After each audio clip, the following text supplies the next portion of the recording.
Okay, lawn fans, you ready? So I had aerating job done about 2 days ago. This is the first year I decided to go ahead and keep the plugs on the lawn, but after a day of them drying out, I came through with my rotary mower and I busted them all up and sent all that soil back into the lawn. Some people decide that they want to go ahead and take their plugs off the lawn. They don't like to have to deal with that mess. I left it there for a day. It dried up good. I busted it up. Some people leave them there until they just drop totally and they disintegrate and go back into the soil.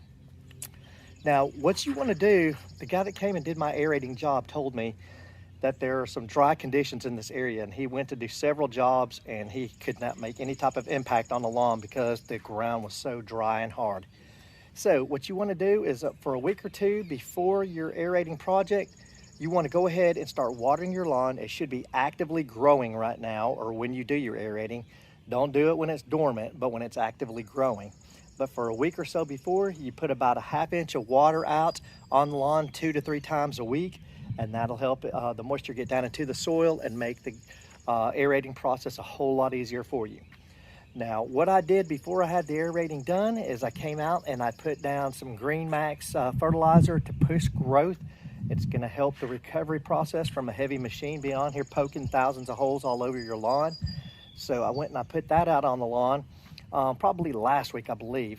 And then as soon as I got all the plugs up off the lawn, I went across it with the rotary mower 3 different ways, and then my reel mower 1 different way, just to clean everything up. Then I started putting out products. And why did I put products out after the aeration? Because now is a good time for all of that to get straight down into the soil. Let's go over here and look at a hole here. I'll just pick a random one. So let's say right here. See that depth of that? It's almost 4 inches there. You want the plugs to go down pretty deep. If it goes in an inch or so, it's not really doing anything.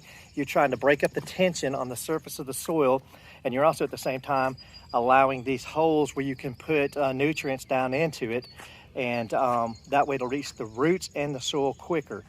If you don't have aeration done, then you're watering, trying to get that stuff down into the ground. But if you have all these holes, it's opened up for the product to go straight down in. So what did I do? Yesterday I put out some humic. I put out some stuff to help with the root growth of the plant being the grass itself, reach down deeper. Let's see here. I put out some pesticide, and I put out a fungicide. And the reason why I put out the fungicide is in one of my other videos that I showed you guys, I've got 3 different funguses out here right now. It's mid-spring, so that's to be expected. And then I put out something to help if I'm going to have any type of grub activity.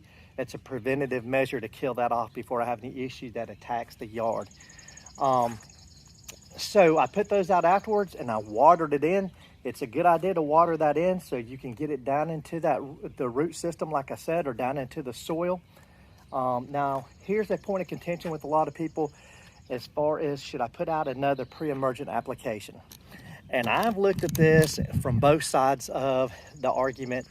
And this year, I'm going to say that I've already got the pre-emergent in the soil, and that poking holes in this didn't do any damage to my pre-emergent barrier, is what people want to say.